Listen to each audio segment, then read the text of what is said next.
"He's stable, you're not," she said, looking directly at the judge instead of at me. "My name is Daniel Whitaker. I'm 47 years old, and until 3 weeks ago, I was a corporate auditor with Mountain View Logistics here in Denver, Colorado. 22 years I'd spent making sure numbers added up, finding discrepancies that others missed, and ensuring companies stayed on the right side of federal regulations. The kind of work that doesn't make headlines but keeps businesses from collapsing overnight." Lisa knew this about me. She'd lived with my methodical nature for 14 years of marriage. But there I was, sitting in family court on a Tuesday morning in February, listening to my ex-wife tell Judge Morrison that I was unstable because I'd been laid off during a company restructuring. Her new husband, Eric, sat behind her, nodding along like he understood the financial realities of raising a 9-year-old boy. Eric owned 2 fitness franchises and drove a leased BMW. In Lisa's mind, that apparently made him more qualified to be a father figure to my son than I was. The layoff hadn't been my fault. Mountain View had been acquired by a larger firm, and they'd eliminated half the audit department. Redundancy, they called it. I'd received a decent severance package, and had already started reaching out to contacts in my field.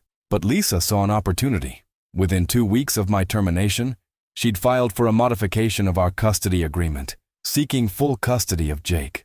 I just nodded when she said it. Didn't argue, didn't defend myself, didn't point out that I had 6 months of expenses saved and a pension that would support me comfortably while I job searched. "Okay," I said to the judge, "if that's what's best for Jake right now." Lisa's lawyer looked surprised. He'd probably prepared for a fight. Judge Morrison seemed equally taken aback by my calm acceptance. "Mr. Whitaker, you understand that this would change your custody arrangement from joint to supervised visitation every other weekend?"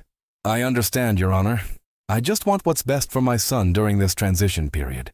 What none of them understood was that I'd spent the previous 2 weeks doing what I do best. Auditing. Not financial statements this time, but Eric's business operations. Public records are wonderful things when you know how to read them. Business licenses, tax liens, franchise agreements, loan applications. All of it sitting there in county databases and state filing systems for anyone who knows where to look.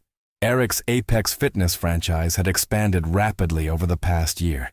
Too rapidly, from what I could see. He'd opened a second location just 4 months after Lisa had moved in with him. The timeline was interesting. The down payment for the second gym had come from a business account that showed some unusual deposit patterns right around the time of our divorce settlement. Lisa had received a substantial portion of our joint assets, including $120,000 from the sale of investment properties we'd accumulated during our marriage. I'd handled our finances for 14 years. Lisa trusted me to manage everything from her retirement contributions to Jake's college fund. She knew numbers weren't her strength, so when Eric started talking about investment opportunities and business expansion, she'd probably been relieved to let someone else handle the financial planning. The thing about franchise operations is that they operate under strict financial reporting requirements to both corporate headquarters and state licensing authorities. Franchise owners must maintain detailed cash flow statements, justify all capital expenditures over $10,000, and provide quarterly franchise fee calculations based on actual revenue. What caught my attention in Eric's public filings wasn't just the rapid expansion. It was the mathematical impossibility of his reported membership growth supporting his claimed monthly revenue. I pulled the membership capacity data from his franchise agreement, cross-referenced it with state sales tax filings, and found a 47% discrepancy. Either Eric was underreporting taxable income to the state, or he was overreporting revenue to justify franchise fees and loan applications. Both scenarios represented serious regulatory violations that I'd seen prosecuted before. The timing of his major cash deposits, always within days of Lisa receiving settlement payments, created a paper trail that any forensic accountant could follow backward to source documentation. After the custody hearing, I drove home to my apartment in Lakewood. It was smaller than the house Lisa and I had shared, but it was comfortable, and it was mine. I'd set up a home office in the second bedroom, and that's where I spent most of my time over the next 2 weeks. Not looking for jobs, though I did submit a few applications to keep up appearances. Instead, I was building a file, Harold Vance had been my mentor when I'd started at Mountain View. He'd retired 5 years ago but still did freelance forensic accounting work for attorneys and regulatory agencies. Harold had taught me that the most important skill in auditing wasn't finding problems. It was documenting them properly so they could be acted upon legally. "Daniel," Harold said when I called him, "you sound like a man with a puzzle." "I might be. Could you walk me through the proper way to flag potential financial irregularities in a small business?" Hypothetically speaking. Harold chuckled. "Hypothetically, you'd want to make sure any concerns were reported through proper channels. State licensing boards for franchises, tax authorities for potential unreported income, business partners for breach of fiduciary duty. All very carefully, all very legally. And if someone had inadvertently provided capital for expansion without proper documentation, well, that would be a civil matter. But if the capital was obtained through misrepresentation, that could be criminal. Hypothetically, I spent the next month building what Harold would call a comprehensive compliance review. Using Colorado's Uniform Commercial Code filing requirements, I traced Eric's business financing back 18 months. His initial franchise agreement required him to maintain $50,000 in operating capital and show proof of 3 months operating expenses before expansion approval. But his bank statements, obtainable through cross-referencing loan applications with public lien filings, showed consistent negative cash flow at his first location. The $120,000 injection from Lisa had been classified as investor capital rather than spousal support or gift, which changed the tax implications and created partnership liability that Lisa clearly didn't understand. More troubling was a pattern of cash deposits that didn't correlate with membership fees or typical gym revenue streams. I'd audited fitness centers before. The revenue model is predictable, seasonal, and heavily dependent on membership retention. Eric's numbers showed unusual cash concentration in periods that didn't match industry patterns. Most concerning was the equipment financing. Eric had claimed $85,000 in equipment purchases for the second location, but the actual invoices, traceable through the equipment manufacturer's dealer network, showed $31,000 in actual equipment costs. The difference had been processed as installation and setup fees, paid to a consulting company that shared an address with Eric's personal residence. The beauty of Colorado's business filing requirements is that partnership agreements and major transactions have to be disclosed. Eric had listed Lisa as a silent partner in his expansion, which entitled her to a percentage of profits, but also made her liable for business debts and legal violations. I doubted Eric had explained that part to her. My contact at the State Business Licensing Division was Marjorie Chen, a certified fraud examiner who'd worked white-collar crime investigations for 15 years before moving to regulatory oversight. We'd collaborated on several compliance audits when Mountain View had pursued state contracts requiring detailed financial disclosure. Marjorie understood the intersection between civil regulatory violations and criminal fraud better than anyone I knew. "Daniel, I heard about the layoff." "I'm sorry. You were one of the few private sector auditors who actually understood compliance documentation. Most of them just check boxes." "Thank you, Marjorie. I'm actually calling about something I noticed while reviewing some public filings. There might be some irregularities in a franchise operation that warrant attention from someone with your expertise. Send me what you have. If there are RICO predicate acts or interstate commerce violations, I'll need to coordinate with federal authorities. If it's strictly intrastate fraud, we can handle it through state enforcement." I sent her a carefully compiled report. 67 pages of documentation, cross-references, and analysis that followed the exact format I'd learned from Harold for regulatory submission. No accusations, no personal opinions, just a chronological reconstruction of financial transactions, with supporting documentation and specific regulatory code citations. Harold reviewed it before I submitted it.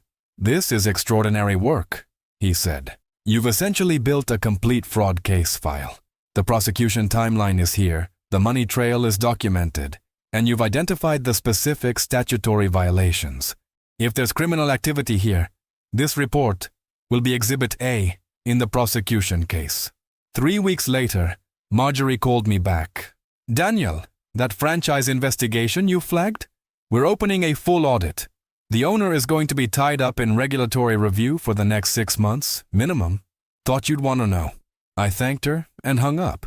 Then I called my attorney, Robert Michaels, who'd handled my divorce. Robert, I need to understand something about custody modifications. If circumstances change significantly for either parent, can arrangements be revisited? Absolutely, especially if the change affects the child's welfare, or if there was misrepresentation in the original filing. Why? Just planning ahead. The first call from Lisa came on a Thursday evening. I was making dinner for myself, something I'd gotten better at since the divorce. Jake was with his mother, per the new custody arrangement. Though he'd been texting me more frequently since I'd been laid off, he seemed worried about me, which broke my heart. Daniel, we need to talk, Lisa said. Her voice had that edge it got when she was stressed. Of course. How's Jake? Jake's fine. This is about Eric's business. There are some state investigators asking questions about his finances. I'm sorry to hear that. Is there something I can help with? Don't play dumb, Daniel. I know you. This has your fingerprints all over it. I sat down at my kitchen table. Lisa, I've been unemployed for 2 months. I'm not investigating anyone's business. I'm trying to find a job. The timing is suspicious. What timing? Eric's business problems have nothing to do with me. Maybe you should ask him about his financial management instead of calling me. She hung up. I finished making dinner and tried not to think about Jake being in the middle of whatever was happening between Lisa and Eric. The second call came from Eric himself, 2 days later. Daniel, we need to meet. I don't think that's appropriate, Eric. If you have concerns about the custody arrangement, you should speak to Lisa's attorney. This isn't about custody. This is about the state audit. I know you reported us. Reported what? Don't pretend you don't know. Someone filed a complaint about my franchise operations. Financial irregularities, they're calling it. This is harassment. I kept my voice calm and neutral. Eric, I don't know anything about your business operations. I'm an auditor, not an investigator. If you're having regulatory problems, you should speak to your accountant. My accountant says the complaint was filed by someone with detailed knowledge of franchise operations and audit procedures. That sounds like you. It sounds like any number of professionals who understand business compliance. Maybe you should focus on addressing the state's concerns instead of trying to blame other people for your problems. He hung up on me too. The third call was from Lisa's attorney, James Thornton. I dealt with him during the divorce proceedings. He was competent but not particularly creative.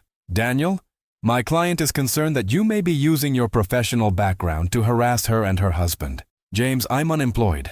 I'm not harassing anyone. I'm trying to find work and maintain a relationship with my son. The timing of this state investigation is concerning. What timing? Eric's business problems are his business problems. If he's having regulatory issues, that suggests he wasn't following proper procedures. That's not my fault. If we find evidence that you initiated this investigation maliciously, James, stop. I haven't initiated anything. I don't know what Eric's problems are, but threatening me isn't going to solve them. If you want to pursue this further, you'll need to provide evidence of wrongdoing on my part. Otherwise, I suggest you focus on helping your clients address their actual legal problems. I hung up and called Robert Michaels. Robert, I need to understand something. If a custody modification was granted based on financial stability, and the custodial parent's financial situation deteriorates significantly, does that change anything? It could, especially if there are legal issues involved. Are you thinking of requesting another modification? I'm just trying to understand my options. Hypothetically. Hypothetically, if the parent who was granted custody based on stability is now facing significant financial or legal problems, that could be grounds for reconsideration, especially if it affects the child's welfare. The fourth call was from Marjorie Chen. Daniel, I wanted to give you an update on that franchise situation. We found significant irregularities. The owner appears to have used investor funds for personal expenses and expansion without proper documentation. The franchise agreement has been suspended pending a full investigation. What does that mean for the business? Both locations are closed. The owner is facing potential criminal charges for fraud and misappropriation of funds. Anyone who invested money in the operation will need to work with attorneys to recover their losses. Thank you for letting me know, Marjorie. Daniel, this was excellent work on your part. Have you considered forensic accounting? We could use someone with your skills. After I hung up, I sat in my home office for a long time, looking out the window at the snow-covered mountains. Jake would be devastated that Eric's gyms had closed. He'd been excited about using the equipment there. But Jake was resilient, and he'd adapt. What mattered was that he'd be safe and properly cared for. The fifth call came from Harold Vance. Daniel, I just heard from some contacts in the regulatory community. That franchise case you flagged has blown up into a major fraud investigation. The state's attorney is getting involved. Outstanding work. I just reported what I saw in the public filings. You did more than that. You provided a roadmap for investigators to follow. That takes skill and experience. I've been talking to some people about a consulting opportunity that might interest you. Forensic accounting work, mostly remote, excellent pay. Would you be interested in hearing about it? I'd be very interested. Good. I'll make some calls. The sixth call was from Lisa, and she was crying. Daniel, I'm so sorry. I had no idea what Eric was doing with the money. What money, Lisa? The money from our settlement. He said it was an investment. He said we'd make it back triple within 2 years. I thought I was being smart, putting our money to work instead of just letting it sit in savings. I closed my eyes. How much, Lisa? All of it. The whole $120,000. Plus another $30,000 from my own savings. Daniel, I don't know what to do. The lawyers are saying I might be liable for the business debts because I'm listed as a partner. You're listed as a partner. Eric said it was just paperwork, for tax purposes. I signed the documents, but I didn't really understand them. Lisa, you need to get your own attorney. Don't use Eric's lawyer. Get someone who represents only you. I can't afford an attorney. All my money is tied up in this mess. I sat there listening to her cry and thought about Jake, my son, who was living in a house where his mother was financially ruined and his stepfather was facing criminal charges. Lisa, I'll help you find a good attorney, someone who specializes in investor fraud. But you need to be completely honest with them about everything Eric told you and everything you signed. Why would you help me? After what I said in court. Because Jake needs his mother to be okay. And because I never wanted you to get hurt. The seventh call was from Robert Michaels. Daniel, I've been reviewing the custody modification order. Given the change in circumstances for the custodial parent, I think we have strong grounds for a new hearing. The financial instability you were accused of having appears to apply more to Lisa's situation now. What would that mean for Jake? Best case scenario, we could get joint custody reinstated. The court will want to ensure Jake has stability. And right now, that's you. How long would that take?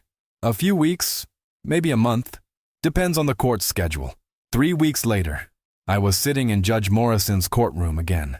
This time, Lisa sat alone. Eric was in county jail awaiting trial on fraud charges. Lisa had retained Emma Kellerman, an attorney who specialized in financial fraud victims. Emma had done excellent work documenting Lisa's position as an unknowing victim rather than a willing participant in Eric's scheme. Mr. Whitaker, Judge Morrison said, I understand you found new employment. Yes, Your Honor. I'm working as a forensic accounting consultant. It allows me to work remotely and maintain a flexible schedule for parenting responsibilities. And Ms. Whitaker, how are you managing financially? Lisa's voice was quiet. I'm working extra hours at the dental office and living with my sister temporarily. I'm hoping to recover some of the money through the legal proceedings, but it could take years. Judge Morrison reviewed the paperwork. Given the significant change in circumstances, I'm reinstating the original joint custody arrangement. Mr. Whitaker, you'll resume your regular parenting schedule effective immediately. After the hearing, Lisa and I walked out of the courthouse together. Daniel, I need to ask you something, she said. Okay. Did you know? About Eric's business problems? I looked at her for a long moment. I knew something wasn't right with his financial management. I reported what I saw to the appropriate authorities. That's what auditors do when they spot irregularities. When did you report it? The day after our custody hearing. She stopped walking. You knew when you agreed to give up custody? I knew Eric's business practices were questionable. I didn't know he'd taken your money. Why didn't you fight the custody change? I thought about how to answer that. Because fighting would have been about my ego, not about what was best for Jake. I knew the truth would come out eventually. I just wanted to make sure it came out through proper legal channels, not through a bitter custody battle. You could have warned me. Would you have listened? She was quiet for a long time. Probably not. Lisa, I never wanted you to get hurt. I wanted you to be happy. But I also couldn't let Eric's business practices go unreported when I suspected fraud. It wasn't personal. It feels personal. I know. But it wasn't. It was professional. There's a difference. 6 months later, I was sitting in my new home office in a house I'd bought in Jake's school district. The forensic accounting work had been steady and well paid, better than my previous job.